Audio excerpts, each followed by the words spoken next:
اما بعد فاعوذ باللہ من الشیطان الرجیم بسم اللہ الرحمن الرحیم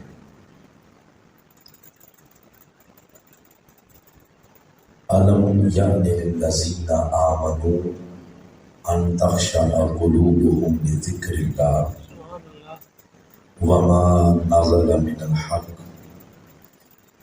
ولا یکونوا کالذین اوتوا الکتاب من قبل فطال علیہم الامد وقست قلوبهم وکثیر منهم فاسقون صدق اللہ العظیم۔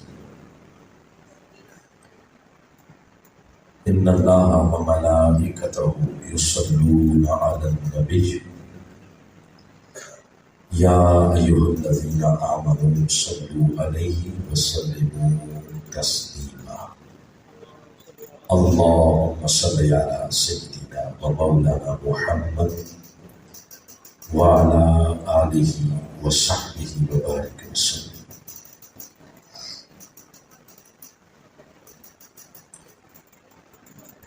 انتہائی قابل عزت محترم المقام پروفیسر محمد اکرم مدنی صاحب دامت برکاتہ کو بلا لیا، محترم المقام راجہ جمیل نقشبندی صاحب دامت برکاتہ کو بلا لیا، انتہائی قابل عزت میزبان مجلس حافظ مظہر حسین نقشبندی صاحب صدر منہاج القرآن علماء کونسل ڈسٹرکٹ جیل، محترم بسم اللہ قادری صاحب، قابل عزت بزرگوں نوجوان ساتھیوں، قابل تقریب بہنیں، جملہ خواتین وزراء، توفیق الہی سے ماہانہ درس عرفان قرآن کی خوبصورت نشست ہم سب کو نصیب ہوئی۔ اللہ تعالی ہماری کاوشوں کو اپنی بارگاہ میں یوں شرف قبولی عطا فرمائے، اس جیسی مجالس کے توسل سے اللہ قرآن فہمی کا نور اور اپنی قربت کا نور عطا فرمائے۔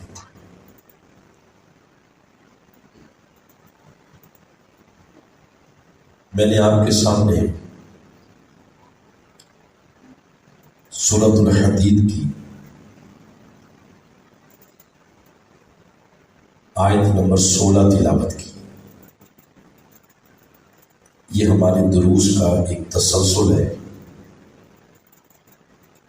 جو پورے ملک میں سورۃ الحدید کی روشنی میں اس وقت چل رہا ہے۔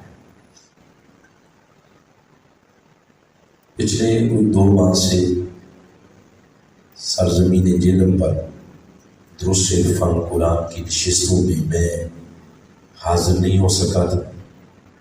آج وہ 2 ماہ بعد وہ تسلسل بحال ہو رہا۔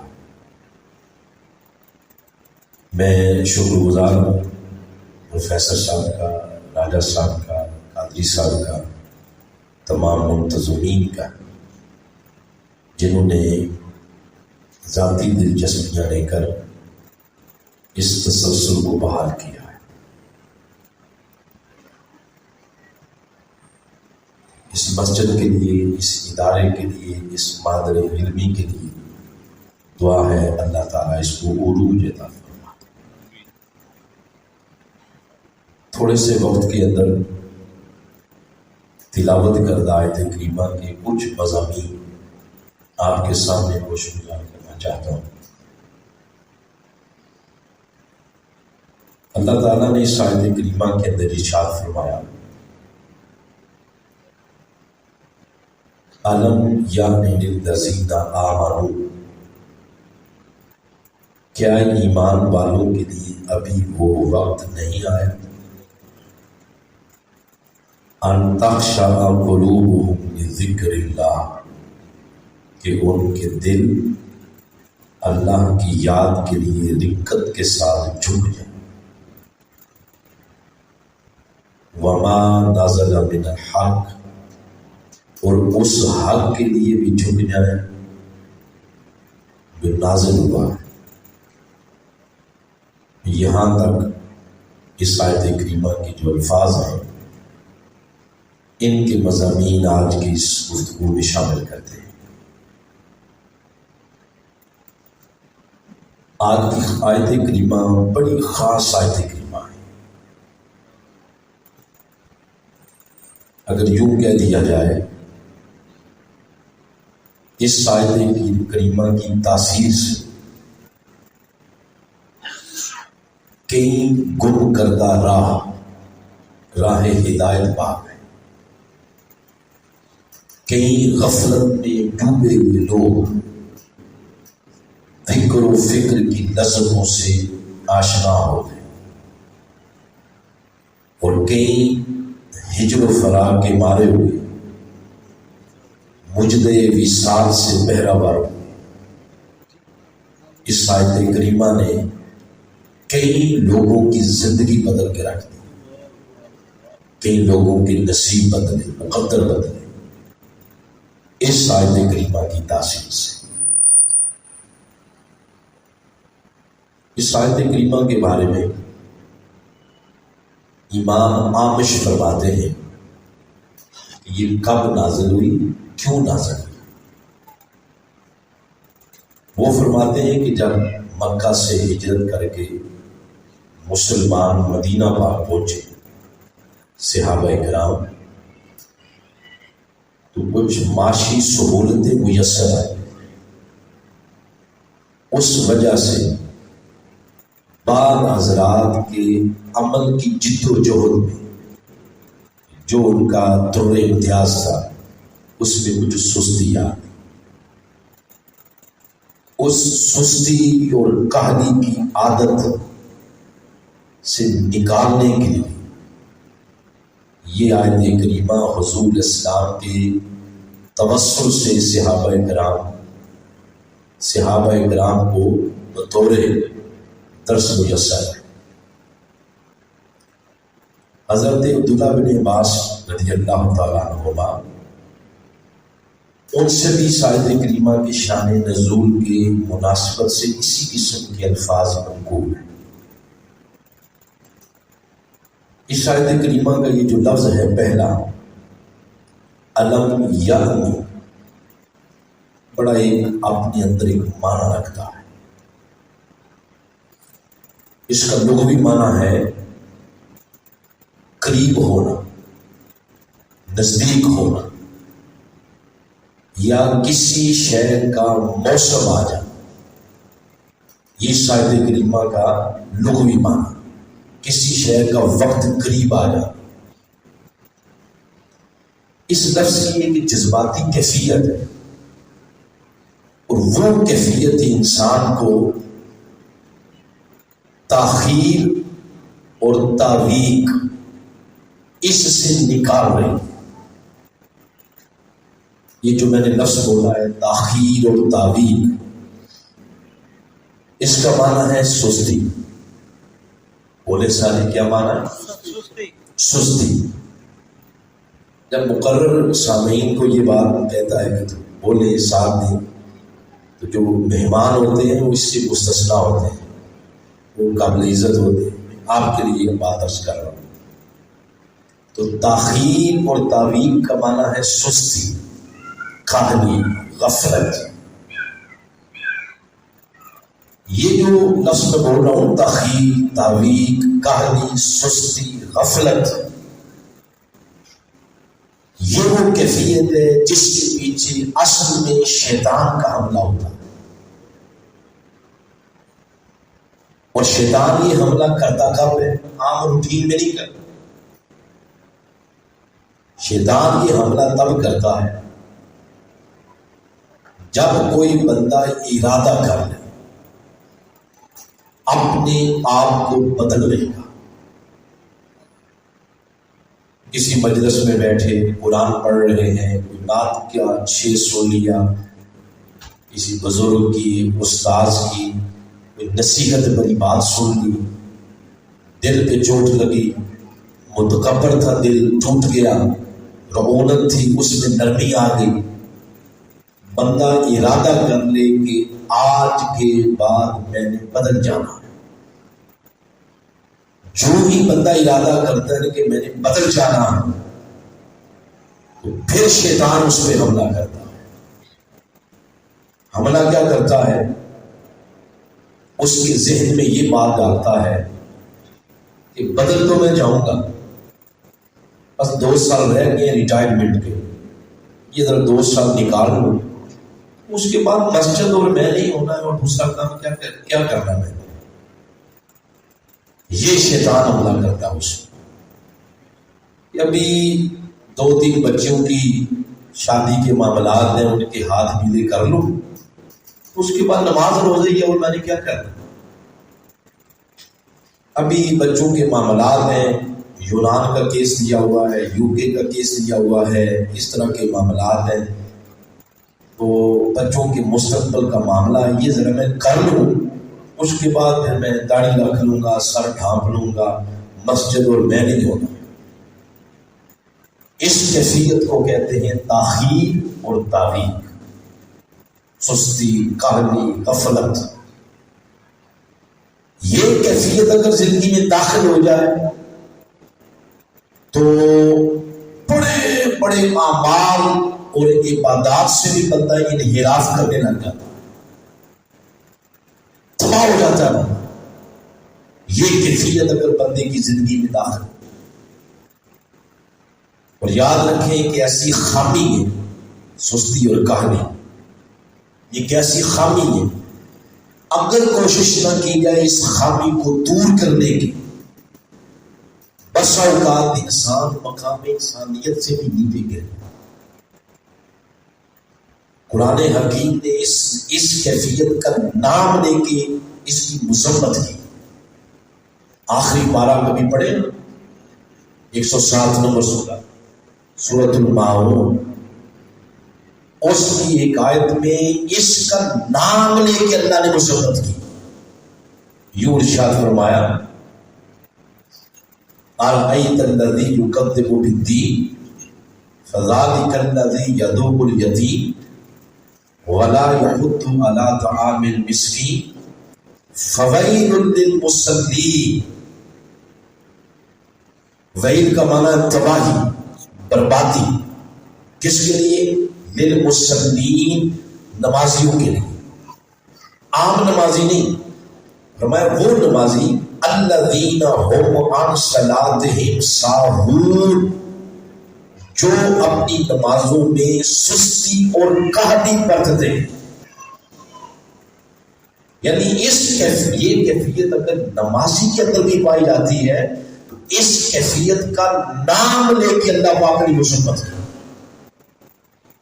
سستی، کاہلی، غفلت، تاخیر، تاویل۔ مزید اس کو سمجھنا ہو تو ایک واقعہ اگر آپ کو سنانے لگا ہو، ایسے نکھر کے چیز سامنے آ جاتی۔ بڑی مشہور حدیث ہے، بخاری کی ہے، بڑی بڑی کتب حدیث میں آئی ہے، اور واقعہ ہے حضرت کعب بن مالک، اور بھی 2 صحابی ہیں ساتھ، حضرت کعب بن مالک، یہ 3 صحابہ کرام ہیں۔ ان کے اس واقعہ سے بہترین ایک تعبیر ملتی ہے، سستی، کاہلی، غفلت، تاخیر، تاویل۔ آپ نے سنا ہوگا یہ تینوں اصحاب غزوہ تبوک میں شریک نہیں ہوئے تھے۔ آقا علیہ السلام نے اعلان فرمایا اور اس کی کمپین اوپن کی۔ حضرت کعب فرماتے ہیں ہر روز میں بھی حضور کی مجلس میں بیٹھا ہوتا تھا، میری آنکھوں کے سامنے لوگ اٹھ کے نام لکھوا رہے ہیں، حضور میں بھی جانا چاہتا ہوں، میں بھی جانا چاہتا ہوں، میں بھی جانا چاہتا ہوں۔ اور یہ صحابی فرماتے ہیں حضرت کعب بن مالک کہ میرے ذہن میں آتا کہ بھی کافی دن پڑے ہوئے ہیں، کل نام لکھوا لوں گا، اگلے کل لکھوا لوں گا، کل لکھوا لوں گا۔ تو یہ کل کرتے کرتے کرتے حضرت کعب فرماتے ہیں ایک وہ دن آ گیا کہ جب حضور اسلام کی معیت اور آپ کی لیڈرشپ میں ایک قافلہ مدینہ پاک سے نکلنے لگا، تو حضرت کعب فرماتے ہیں پھر میرے ذہن میں یہ آیا کہ کوئی بات نہیں، پیدل قافلہ جا رہا ہے، یہ ابھی فلاں مقام تک پہنچا ہوگا تو میرے پاس سواری بڑی تیز رفتار ہے، وہ اس کی تیز رفتاری کے باعث فلاں مقام پہ جا کے میں ان کے ساتھ مل جاؤں۔ پھر ایک ایک دن کر کے گزرتے گئے حتیٰ کہ ایک دن میرے دل سے یہ آواز آئی کہ اے کعب، جتنی مرضی اب تیز رفتار سواری دے دے تو آپ اس قافلے کے ساتھ مل نہیں سکتے۔ تو پھر کیا ہوا، اس جنگ میں پھر شریک نہیں ہوئے، اس جنگ میں جنگ ہو گئی، معاملات جو ہونے تھے ہو گئے۔ جو یہ حضور اسلام واپس تشریف لانے لگے، مدینہ پاک کی طرف رخ کیا تو سورہ توبہ کی آیات کا نزول حضور اسلام کی سیرہ اقدس پر شروع ہو، اور یہ بڑی جذباتی کیفیت میں آئی۔ آپ کو پتا ہے 114 سورتوں میں ایک واحد سورہ ہے جس کی آغاز میں بسم اللہ شریف نہیں آئی۔ اس کے محرکات اور بھی بے شمار ہیں، کیوں نہیں آئی؟ مفسرین کرام بیان کرتے ہیں، اہل علم بیٹھے ہیں وہ اس کا مطالعہ کرتے رہتے ہیں، مگر اس کی ایک ریزن یہ بھی ہے، جیسے کسی کا قرض دینا ہو نا کسی بندے نے، وہ فون سن نہیں چھوڑ دے، نمبر ہی بلاک کر دے، اور وہ جس بندے کا اس نے دینا ہے تو دل میں یہ تو ضرور سوچے گا کہ اگر کبھی کبھار تیرا میرا آمنا سامنا ہو گیا تو پھر میں تمہیں پوچھوں گا کہ تم نمبر میرا کیوں بند کیا ہوا تھا، سنتے کیوں نہیں تھے؟ کافی عرصہ گزر جائے، پھر کسی ولیمے میں کسی جنازے میں آمنا سامنا ہو گیا تو وہ آگے سے السلام علیکم کہنے لگا تو وہ کوئی جواب نہیں دے گا، وہ کہے گا میں تمہیں بتاتا ہوں تم بڑے سلام کر رہے ہو، میرا فون کیوں نہیں سنتے دیتے؟ یہ بلا تشبیہ و بلا مثال بتانے لگا ہوں، جو ہی حضور اسلام نے رخ کیا مدینہ پاک کی طرف تو یہ سورت نازل ہونا شروع ہوگی جذباتی کیفیت میں۔ وہ جذباتی کیفیت کے پیچھے یہی محرکات تھے کہ میرے محبوب کے ساتھ یہ رویہ، اس کیفیت کے ساتھ یہ سورہ نازل ہوئی ہے کہ شروع میں بسم اللہ بھی نہیں آیا، اور پھر یہ 2 پاروں پہ مشتمل ہے، کچھ 8ویں میں ہے، کچھ 9ویں پارے میں ہے، یہ 11ویں پارے میں اور 10ویں ہے، اور 11ویں پارے کا نام ہی یہ یعتذرون، اس کا معنی ہے معذرت کرنا، اور میں میرے حبیب آپ واپس جا رہے ہیں، اب کچھ لوگ آئیں گے معذرت کرنے کے لیے، تو میں آپ کو پیشگی فرما رہا ہوں کہ ان کی معذرت قبول کرنا تو بات ہی بڑی دور کی ہے، ان کی طرف نظریں التفات بھی نہیں کرنی، توجہ بھی نہیں کرنی، ان کی طرف تکنا بھی نہیں، یعنی ان کی اس کیفیت کو اس تناظر میں لیا جا رہا ہے۔ پھر حضور صلی اللہ علیہ وسلم واپس تشریف لے آئے، جب آپ واپس تشریف لائے لوگ آنے لگے، کوئی یہ بہانہ کر رہا ہے، کوئی یہ عزت پیش کر رہا ہے، کوئی یہ پیش کر رہا ہے، آپ نے اگنور کیا، مگر جب یہ 3 لوگ آئے، حضرت کعب اور ان کے 2 اور ساتھی، انہوں نے آ کر بالکل صاف گوئی کے ساتھ عرض کیا ہمیں حضور کوئی پرابلم نہیں تھی، جتنے معاشی طور پر خوشحال ہم اس سال تھے سابقہ سالوں میں ہم اتنے خوشحال نہیں تھے، سواریاں تگڑی تھی، معاشی پرابلم نہیں تھی، صحت تھی، بیماری نہیں تھی۔ تو آپ نے پوچھا پھر تمہیں ہوا کیا؟ تو ان کے الفاظ یہی تھے جس کی ترجمانی اگر یوں کی جائے کہ حضور ہمیں بس تاخیر اور تعبیر نے مار دی، یعنی سستی کا شکار ہو گئے، غفلت کا شکار ہو گئے۔ اب میرے آقا علیہ السلام نے فرمایا کہ اب تمہارا معاملہ میں اللہ کس کو، اب وہی تمہیں معاف کرے۔ اس کے بعد پھر 50 روز گزرے، حضور اسلام نے سوشل بائیکاٹ کا اعلان کر دیا کہ کوئی ان کے ساتھ بول چال نہ کرے. وہ اعلان ہو گیا. 40 دن گزرے تو حضور نے حضرت کعب کو فرمایا اپنی بیوی کو بھی میکے بھیج دو. اور بیوی بھی اپنی میکے بھیج دی. اور پھر گھر میں جاتے, گھر میں بندہ کوئی نہیں ہے, گھر کی ویرانگی کھانے کو آتی. مجلس مصطفیٰ میں آتے تو کوئی بندہ ان کے ساتھ بات ہی نہ کرتا. گلی محلے میں جاتے, دکانوں میں جاتے, بازاروں میں جاتے, کوئی بندہ ان کے ساتھ بات ہی نہ کرتا. اندازہ لگائیں جب کیفیت یہ ہو گئی کہ سوشل بائیکاٹ ہو, نہ مسجد میں کوئی آپ سے ملے اور نہ حضور اسلام ان کے ساتھ ملاقات ہو, گھر میں جائیں تو گھر والے گھر موجود نہیں ہے, یہ موت کے مترادف ہے. حتیٰ کہ کچھ دن ایسے بھی آئے کہ ایک بادشاہ کا غسان ملک ہے تو وہاں کے بادشاہ کا خط آ گیا حضرت کعب کو جو ان کا دوست تھا کہ سنا ہے کہ تمہارے نبی نے تمہیں چھوڑ دیا ہے, تو ہم تمہیں دعوت دیتے ہیں کہ اسلام چھوڑ کے ادھر آ جاؤ. اس روز حضرت کعب فرماتے ہیں کہ پچھلے دنوں میں اتنا دکھ نہیں ہوا تھا جتنا دکھ اس دن ہوا.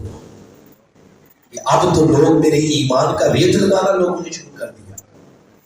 تو فجر کے ٹائم اپنے گھر کے چھت پر بیٹھے تھے تو کسی ٹیلے سے آواز آئی کہ کعب کو مبارک ہو, اس کے دوسرے ساتھیوں کو مبارک ہو, اللہ تعالیٰ نے ان کی توبہ کو قبول کر لیا.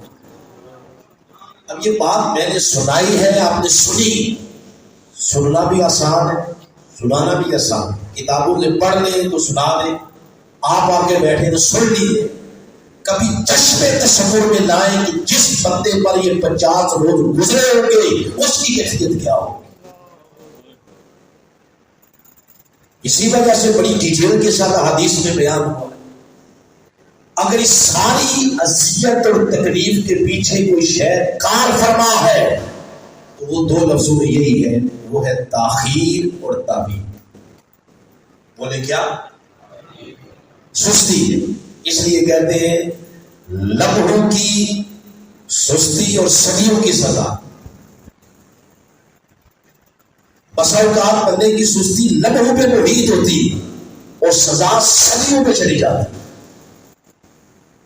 آج افسوس سے کہنا پڑ رہا ہے, غیر مسلم اقوام کو ہم جب دیکھتے ہیں وہ مسلسل اپنی جد و جہد سے, اپنی محنت سے, اپنی کوشش سے, اپنی کاوشوں سے مریخ پر کمندے ڈال رہے ہیں. اور یہ بات تو آپ کے ہمسائے ملک نے سچ ثابت کر دکھائی. انہیں پہلی بار کوشش کی ہے, ناکام ہو گئے. دوسری بار کوشش کی ہے, ناکام. ہم نے تو ان کو ٹھٹھا مذاق ہی بنایا نا. ان کا چاند کے بارے میں, انڈیا کے بارے میں ٹھٹھا مذاق. کبھی حقیقت پسند بن کے سوچے تو رونے کو دل کرتا. 47 کو آزادی ملی, ان کو بھی 47 میں, ہمیں بھی 47 میں. صرف ایک دن بعد نہیں کر لینا. ہم 14 اگست مناتے ہیں, وہ کیا مناتے ہیں 15. ایک دن کا کوئی وقفہ تو نہیں ہوتا. ایک ساتھ ہی آزادی ملی, مگر مسلسل جدوجہد. جس کو ہم تانے دیتے تھے کہ یہ ہوٹل پہ چائے بیچتا تھا, جو ان کا وزیر اعظم ہے, جس کو تانے دیتے تھے, جو بھی ہے, مگر اسی کی وزارت عظمیٰ کے دور میں ہوا ہے. چاند پہ جا کے انہیں ڈیرا ڈال دیا. غیر مسلم اقوام کو ہم دیکھتے ہیں تو مسلسل جدوجہد, مسلسل کاوش, مسلسل کوشش, اس کے ساتھ وہ چاند پہ جا رہے ہیں. ایک مسلم امہ ہے جو خواب خرگوش کے مزے لے رہے. سستی ہے, کاہلی ہے, غفلت ہے. حکمران تو حکمران ہے, عام عوام ہے, نوجوان ہے, 20, 22, 25, 30 سالہ, کام کرنے کو ان کو جی نہیں کرتا ہوں. یہی لوگ جب ادھر زمینیں بیچ کے یورپ جاتے ہیں کہ وہاں جا کے محنت مزدوری کریں گے تو درختوں سے وہاں پیسے نہیں اتارے جاتے. وہاں بھی کیا کرنا ہے, کام کرنا ہے تو کھانا. پھر ان کا ایک سسٹم ہے, ایک نظام ہے, کریں گے تو کچھ کھائیں. وہی نوجوان جو 30 سال ادھر رہا, اس نے کہانی غفلت میں گزارے, جو سارے تانے دیتے تھے, اب ڈالر بیچتا ہے, پیسے بیچتا ہے, کوٹھی ایک جیلر میں بھی بنا لی, سوسائٹی میں بھی پلاٹ لے لیا, اسلام آباد لے لیا. وہ پوچھے کہ مسلم ہو کیا گیا ہے, کون سا تعویذ تم نے لیا ہے, وہ تعویذ کون سا ہے؟ اس تعویذ کا نام ہے محنت، جدوجہد، کاوش، ادھر نہیں ادھر ہوئی ہے جا کے۔ کیوں؟ ان لوگوں کا نظام ہی ایسا ہے، قانون ہی ایسا ہے، جس نظام اور قانون کے اندر 60 سال سے پہلے تم نے محنت کرنی ہے۔ اس کا مطلب یہ ہے کہ ہمارا نظام ہی پاکستان کیسا ہے، عام عوام تو عوام ہے، اس نظام کے اندر سستی ہے، کہانی ہے، تعویذ ہے، تاخیر ہے۔ تو اگر یہ نظام ہو یا ایک فرد ہو، جہاں بھی یہ کیفیت آئے گی، سستی، کہانی، غفلت، تاخیر، تعویذ، یہ صلاحیتوں کو زنگ لگا دیتے ہیں۔ یہ جو الفاظ ہیں الم یعنی للذین آمنوا ان تخشع قلوبهم، ان الفاظ سے ان مومنین کے ایمان کی تجدید کی جا رہی ہے جو تاخیر اور تعویل میں مبتلا ہو کر عمل سے دور جا چکے ہیں، ان کے ایمان کی تجدید کی جا رہی ہے۔ یہی وجہ ہے رسول السلام نے ارشاد فرمایا، عبداللہ بن عمر بن عاص سے مروی، وہ فرماتے ہیں ان الایمان لیخلق فی جوف احدکم کما یخلق الثوب، فرمائے ایمان بھی جس طرح کپڑا میلا ہو جاتا ہے، کپڑا بوسیدہ ہو جاتا ہے تو اس کو بعد میں دھوتے ہیں اور نیا کر دیتے ہیں، فرمائے اسی طرح ایمان کی بھی تجدید ہوتی ہے۔ فاسألوا اللہ ان یجدد الایمان، فرمایا ہر وقت اللہ سے یہ دعا کرتے رہا کرو کہ وہ اللہ تمہارے ایمان کو تجدید عطا کرے۔ یہ جو الفاظ ہے علم یعنی للذین آمنوا ان تخشع قلوبهم لذکر اللہ، ان الفاظ کے ذریعے ان لوگوں کو اس کیفیت سے نکالا جا رہا جو نور ایمان سے محروم ہو چکے تھے، جو اس لذت سے محروم ہو چکے تھے، تو ان الفاظ کے ذریعے ان کو سستی اور کہانی سے نکالا جا رہا۔ تو یہاں پر لفظ آیا ہے دل کا، قلوبهم، اس کا مطلب ہے سب سے پہلے یہ کیفیت بندے کے دل پہ وارد ہوتی ہے۔ یہی وجہ ہے حضور السلام نے فرمایا پورے جسم کے اندر ایک لوتھڑا ہے، گوشت کا ایک لوتھڑا ہے، وہ بیمار ہو تو پورا جسم بیمار ہو جاتا ہے، وہ تندرست ہو تو پورا جسم تندرست رہتا ہے۔ تو یہ کیفیت سب سے پہلے دل پر وارد ہوتی ہے، اس کیفیت کا اثر پھر انسان کے باقی جوارح، باقی اعضاء پہ پڑتا ہے۔ وہ دل سست ہو تو پھر انسان کی کل زندگی سستی کی لپیٹ میں آ جاتی، وہ چست ہو جائے تو انسان کی پوری زندگی پھر اس کیفیت سے نکلتی ہے۔ یہاں پر جب اس آیت کریمہ کے اندر یہ جو الفاظ آئے ہیں علم یعنی للذین آمنوا ان تخشع قلوبهم لذکر اللہ وما نزل من الحق، دل کی جو رکت کے ساتھ جھکنا ہے، اس کی نسبت دو چیزوں کی طرف کی۔ پہلے فرمایا ذکر اللہ، یہ اللہ کے ذکر کے آگے جھکے، دوسرا فرمایا وما نازل من الحق، اور اس کے آگے جھکے جو حق کی طرف سے نازل ہوا۔ پہلی نسبت اس کی اللہ کے ذکر کی طرف ہے کہ اللہ کے ذکر کی طرف جھکے۔ اللہ کے ذکر سے مراد یہ ہے کہ اللہ کی ذات کے آگے جھکے۔ کس کے آگے جھکے بولے؟ اللہ کی ذات کے آگے۔ یہ فرمایا کہ اللہ کے ذکر کے آگے جھکے، مطلب یہ کہ اللہ کی ذات کی طرف مائل ہو جائیں۔ کیسے مائل ہو؟ ایک حدیث سے مبارکہ میں آ کر اس نے یوں بات کی، آپ نے فرمایا ان تعبد اللہ کانک تراہ، کہ اللہ کو یاد ایسے کرو، اللہ کی یاد میں ایسے مگن ہو جاؤ اس کیفیت کے ساتھ کہ تم اللہ کو دیکھ رہے ہو۔ اور اگر یہ کیفیت طاری نہیں ہوتی تو کم یہ کیفیت ضرور اپنے اوپر طاری کرو کہ اللہ تمہیں دیکھ رہا ہے۔ اس کی طرف جھکنے کا یہ پھر معنی بیان کیا جا رہا ہے، اور قرآن پاک میں ذات الہیہ کی طرف مائل ہونے کو تمثیلاً ایک جگہ یوں بیان کیا، بڑی پیاری بات۔ فرمایا فذکر اللہ، ذکر کرو اللہ کا، بولے ذرا اللہ، پھر بولے بلند آواز سے۔ اب ایک لمحے کے لیے آنکھیں ذرا بند کریں، اور واقعی تصور کریں کہ میں اللہ کو دیکھ رہا ہوں. نہیں کر سکتے تو یہ کریں کہ اللہ ہمیں دیکھ رہا. آنکھیں بند کر کے 3 بار کہیں اللہ، پھر بولیں، پھر. اب یہاں کیسے فرمایا گیا کہ اللہ کو یاد کریں؟ ذرا وہ سن لیں پھر یاد کرتے ہیں. فرمایا فذکروا اللہ، ذکر کرو اللہ کا. ذکر کم آباءکم، فرمایا ایسے یاد کرو جیسے تم اپنے باپ دادا کو یاد کرتے. اب بولے ذرا اللہ. آگے پھر ایک اور تصحیح کی گئی، فرمایا ایسے نہیں. آگے فرمایا او اشد ذکر، فرمایا اس سے بھی زیادہ شدت کے ساتھ اللہ کو یاد کرو، اس سے بھی زیادہ. اب بولے ذرا اللہ. پہلے سمپل فرمایا اللہ کو یاد کرو، پھر فرمایا ایسے یاد کرو جیسے باپ دادا کو یاد کرتے. پھر آگے فرمایا اس طرح بھی نہیں بلکہ اس سے بھی زیادہ شدت شوق کے ساتھ اپنے بالوں کو یاد کیا. یہ تفصیل بات بیان کی جا رہی ہے کہ یوں اس کی ذات کی طرف مائل ہونا ہے. اور ہم جب ہسٹری میں پڑھتے ہیں ایسے لوگ بھی ملتے ہیں جو صرف نام پہ بک جاتے تھے. ابراہیم علیہ السلام کے بارے میں آتا ہے جب انہیں یہ لقب ملا نا خلیل اللہ، فرشتے عرض کرتے ہیں باری تعالیٰ یہ خلیل تو اس کو کہتے ہیں جس کے دل میں سوائے محبوب کے کوئی بھی نہیں، اس کو کہتے ہیں خلیل. باری تعالیٰ تو نے ابراہیم کو اپنا خلیل بنا لیا ہے. اس نے فرمایا واقعی ایسا آزمانا ہے تو جا کے آزما لو. آپ کو پتہ ہے پھر ایک فرشتہ آیا تھا آزمانے انسانی شکل میں. ابراہیم علیہ السلام جنگل میں بکریاں چرا رہے تھے، وہ انسانی شکل میں آیا تو اس نے نام لیا اللہ اکبر.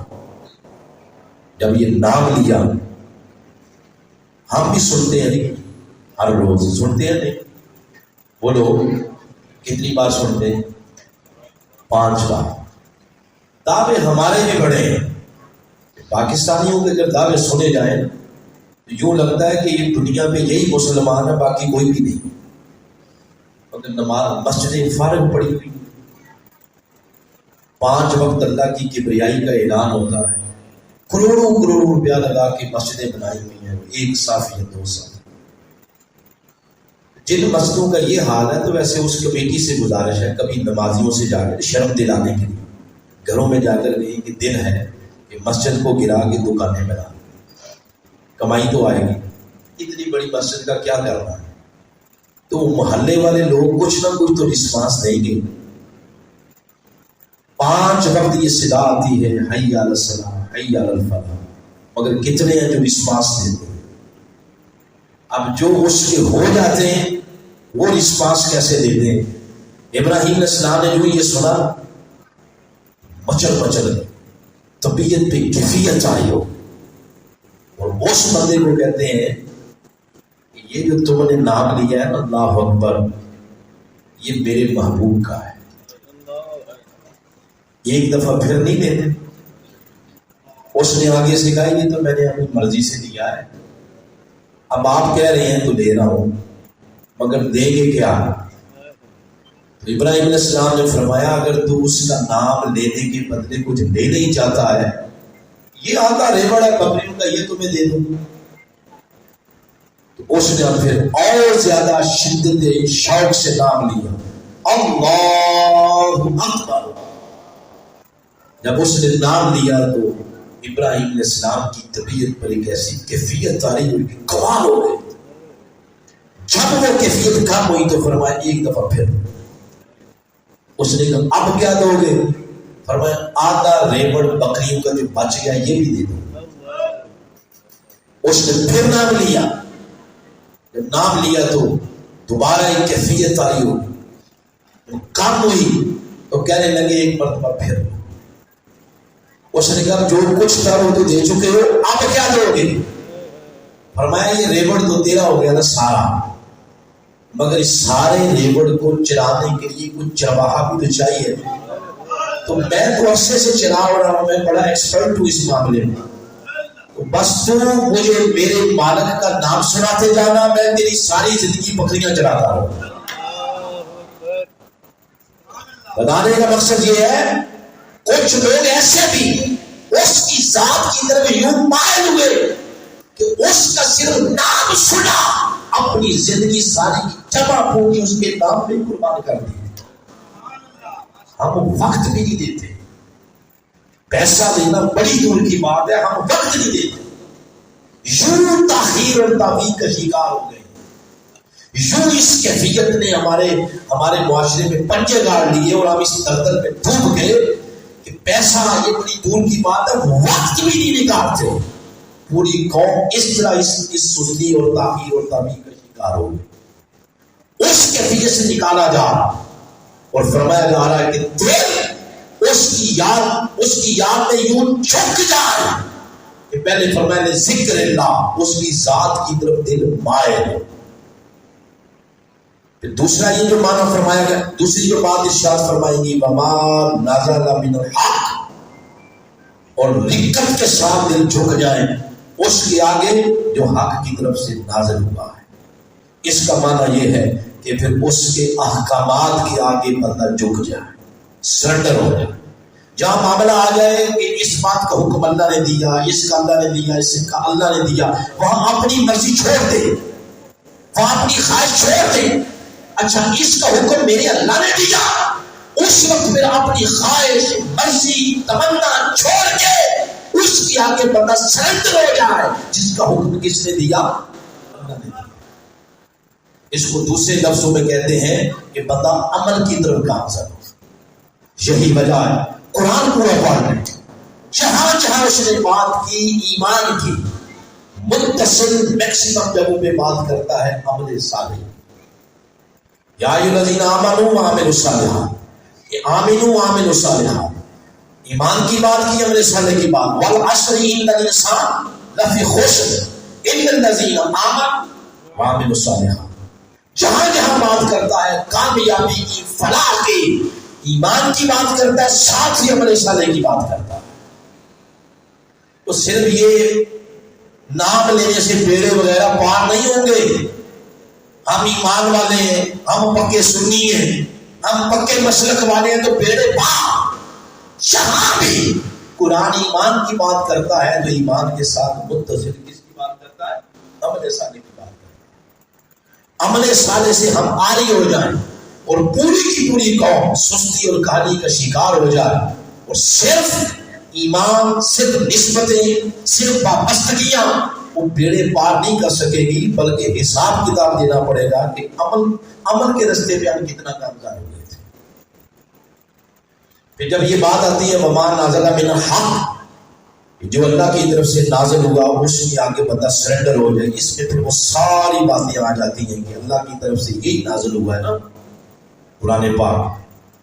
اس کے آگے سرنڈر ہونے کا معنی پھر یہی ہے کہ اس کو پڑھا جائے، اس کی تلاوت کی جائے، اس کے احکامات کو مانا جائے، اس کو حفظ کیا جائے. وہ سارے معانی اس کے اندر آ جاتے ہیں. یہ ایسی کتاب ہے جس کو دیکھنا بھی بات. باقی کتابیں زندگی میں ہم پڑھتے رہتے ہیں تو اور کسی کتاب کے بارے میں ایسا نہیں ملتا، اس کو دیکھنا بھی. اور اگر کوئی اس کے ساتھ تعلق قائم کرے، دیکھنے سے آگے بڑھ کے اس کو پڑھنے کا، یہ تو آپ نے سنی ہے نا کہ جو قرآن پاک پڑھتا ہے، حفظ کرتا ہے. یہ ہمارے ہاں ایک بات معاشرے میں مشہور ہے کہ جو اس کو حفظ کرتا ہے قیامت کے دن وہ اپنی برادری کو بھی بخشوائے گا، اپنے خاندان کے بندوں کو بھی بخشوائے گا.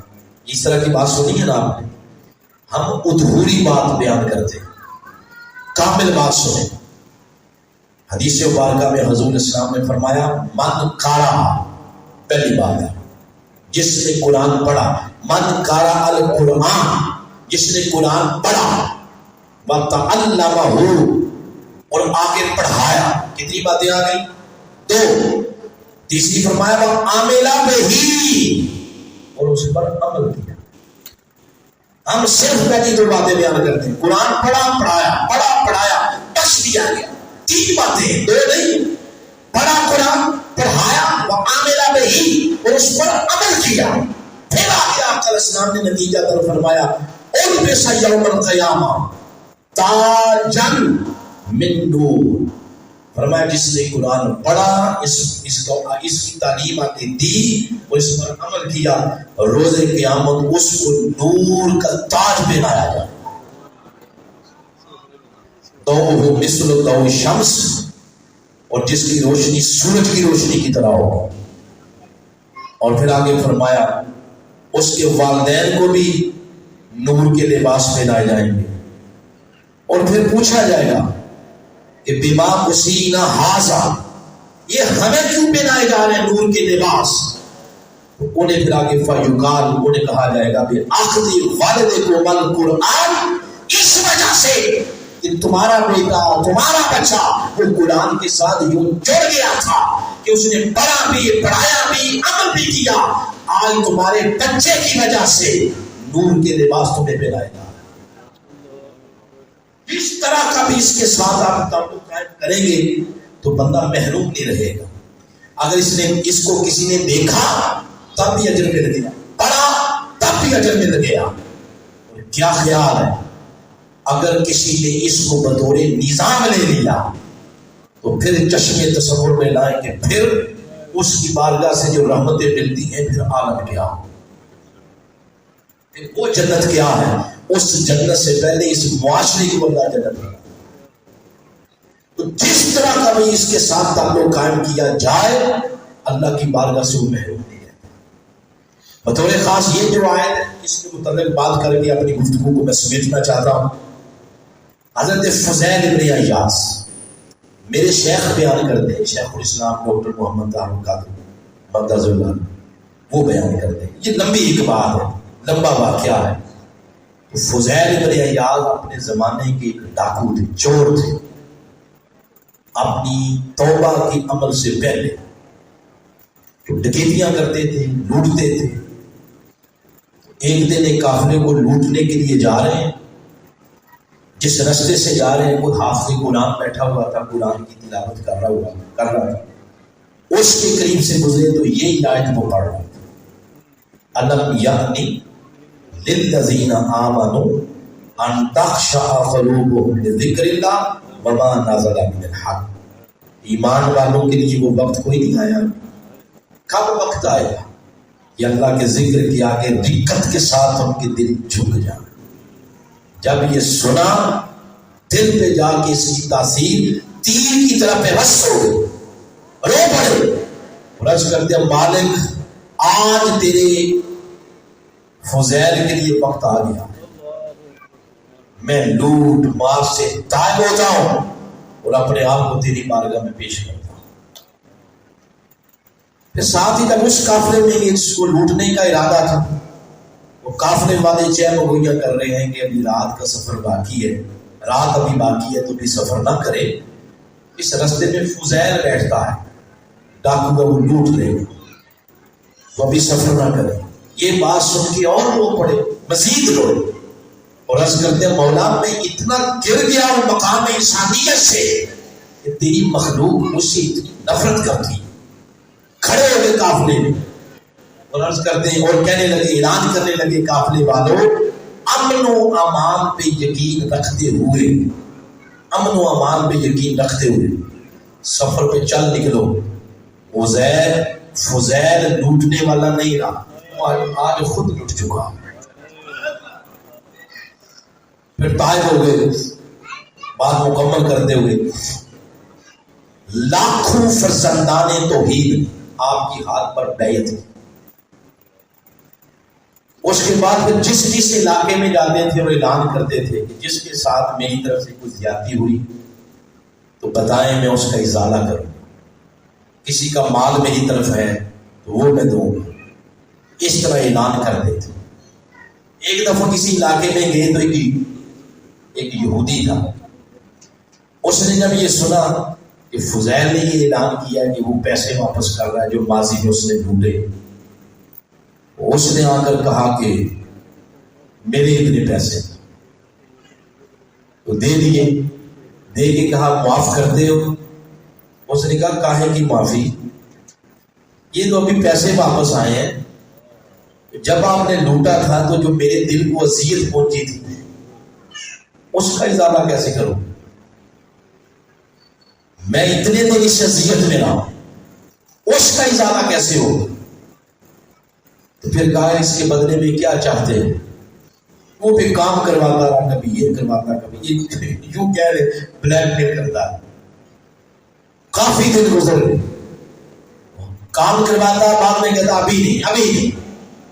ایک دن اس نے کہا کہ آج ہو سکتا ہے میں معاف کر دوں، میرے گھر جاؤ، میرے گھر میں میرے بستر پر میرے تکیے کے نیچے جو چیز پڑی ہے وہ لے آؤ، اس کے بعد میں سوچتا ہوں کہ آج معاف کروں یا نہ۔ حذیل ابن ایاز گئے اس کے گھر، تکیے کے نیچے سے جو چیز تھی لے آئے۔ وہ چیز کیا تھی؟ وہ سونا تھا، سونے کی ڈلیاں تھیں، وہ لے آئے، لا کر دی۔ جو ہی اس نے دیکھا تو زبان سے نکلا اللہ اکبر، کہنے لگا فضیل، میں نے اپنی کتابوں میں پڑھا کہ جو شخص سچی توبہ کر لے وہ کسی شے کو بھی ہاتھ لگائے اور اس کی اللہ توبہ قبول بھی کر لے، وہ جس شے کو ہاتھ لگائے وہ سونا بن جاتی ہے۔ میں تکیے کے نیچے سونا نہیں رکھ کے آیا تھا، میں تو مٹی رکھ کے آیا، میں تو صرف آزمانا چاہتا تھا کہ کیا واقعی تیری توبہ قبول ہو گئی، تو تائب ہو گیا۔ میں مٹی رکھ کے آیا تھا، تو سونا لے کے آیا۔ یہ اس بات کی دلیل ہے کہ تو صدقے دل سے تائب ہو گیا اور اللہ نے تیری توبہ قبول کر لی۔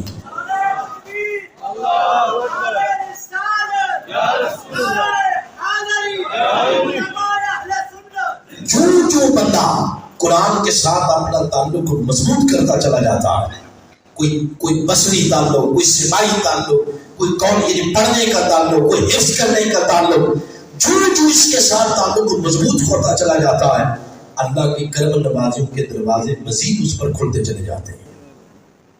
اور سب سے بڑھ کر جس مقصد کے لیے قرآن اترا اور جس مقصد کے لیے حضور کو بھیجا گیا، سورۃ الصف کے اندر ارشاد فرمایا والذی ارسل رسولہ بالہدی ودین الحق، کہ میں نے اپنے حبیب کو ہدایت اور دین حق دے کر بھیجا، کس لیے؟ لیظہرہ علی الدین کلہ، تاکہ کل باطل ادیان پر اس دین کو کیا کر دیا جائے؟ غالب کر دیا جائے۔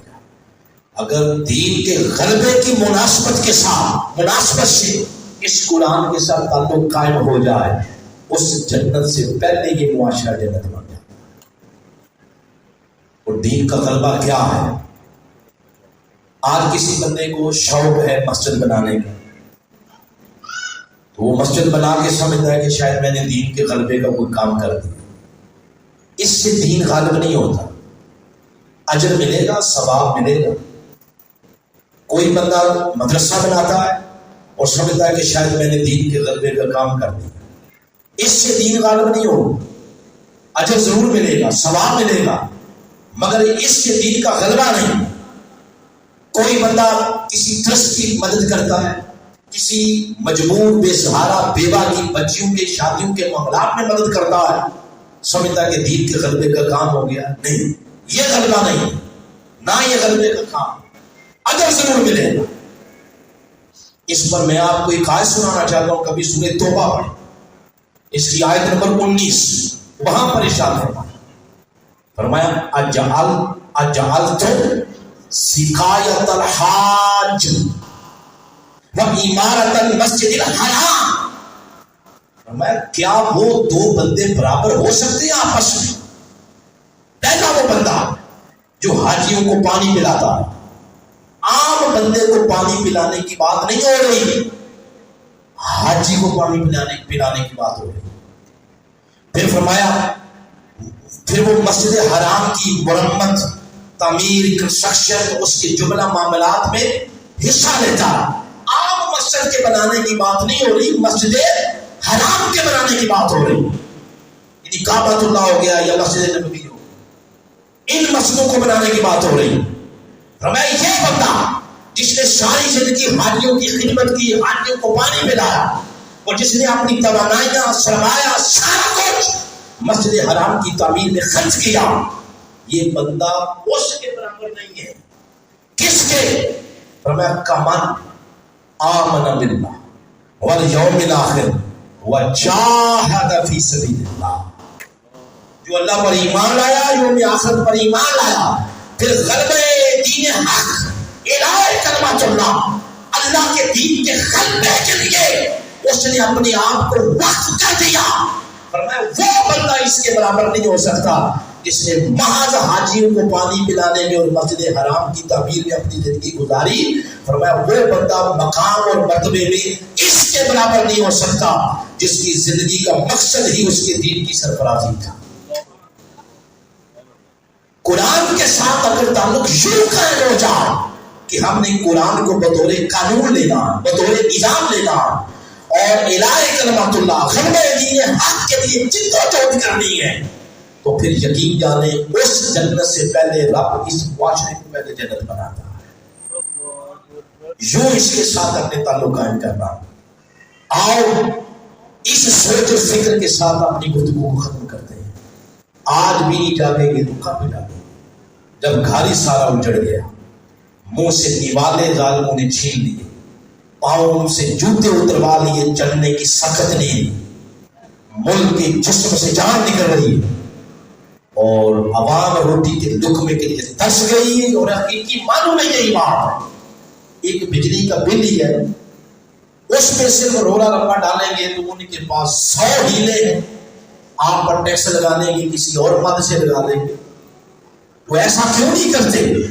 ایسے نظام کو اس سمندر بند کیا جائے، جو نظام آئے ایسے جال بنتا ہے فراڈ کے کہ وہ پاکستانی عوام کا اس نے آخری خون کا قطرہ نچوڑنے کا وہ ٹھان لی۔ ایسے نظام کو گرانے کی کوشش و جدوجہد کرے۔ اس نظام میں بڑی چلاکیاں ہیں، فراڈ ہیں، اور ایسے ایسے چلاکیوں اور فراڈ کے جال بنے ہوئے ہیں بطور نظام اور قانون۔ یا 70-72 سال سے مسایا ملک کہاں چلا گیا اور ہم کہاں آئے؟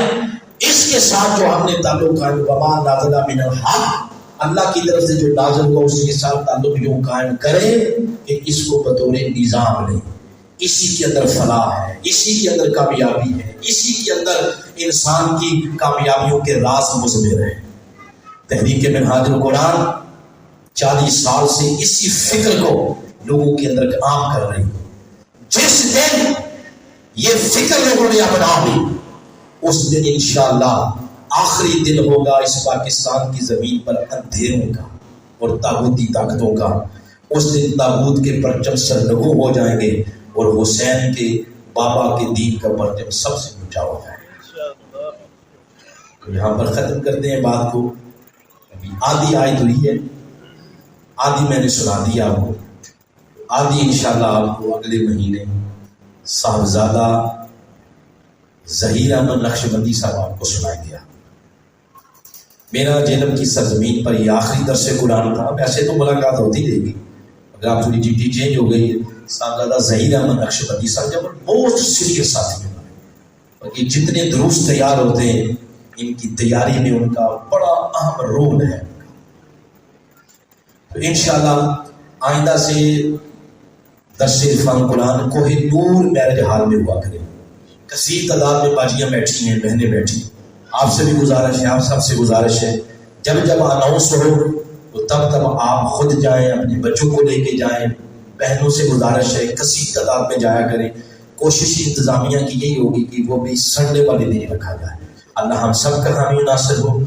میں اختتام پر شکر گزار ہوں پروفیسر محمد اکرم مدنی صاحب کا، محترم مولانا جمیل صاحب کا۔ یہ دونوں ہستیاں ایک علمی شخصیات میں ان کا شمار ہوتا ہے۔ حضور شیخ الاسلام کی جو علمی کام ہے کتابی شکل میں، ان میں بھرپور شرکت اور انوالومنٹ ہے محترم پروفیسر اکرم مدنی صاحب کی۔ اللہ پاک ان ہستیوں کا بھی سایہ اور ان جیسی ہستیوں کا سایہ نوجوان نسل پر قائم رکھے۔ اس مادر علمی کے لیے دعا ہے. حافظ مدرسہ ہر ضلع اور تحصیل میں منہاج القرآن کے پاس کوئی نہ کوئی شخص وجود کی شکل میں نعمت اللہ کی، اور میں سمجھتا ہوں کہ جن والوں کے بعد بڑی نعمتیں ہیں ان میں سے ایک نعمت حافظ مدرسہ ہے. اتنا درد، اتنا اخلاص دین کے لیے اور اچھائی کے لیے، اتنا درد اور اخلاص کم لوگوں کے اندر نظر آتا ہے. یہ ایک نعمت ہے. اللہ پاک ان کو بھی عمر خضر دے، ان کی اولاد کو نیک بنائے، اور جو پودے اس شکل کے آپ نے لگا رکھے ہیں اللہ ان کو تناور درخت بنائے تاکہ ان کے سائے میں لوگ بیٹھے تو عافیت محسوس کریں. بس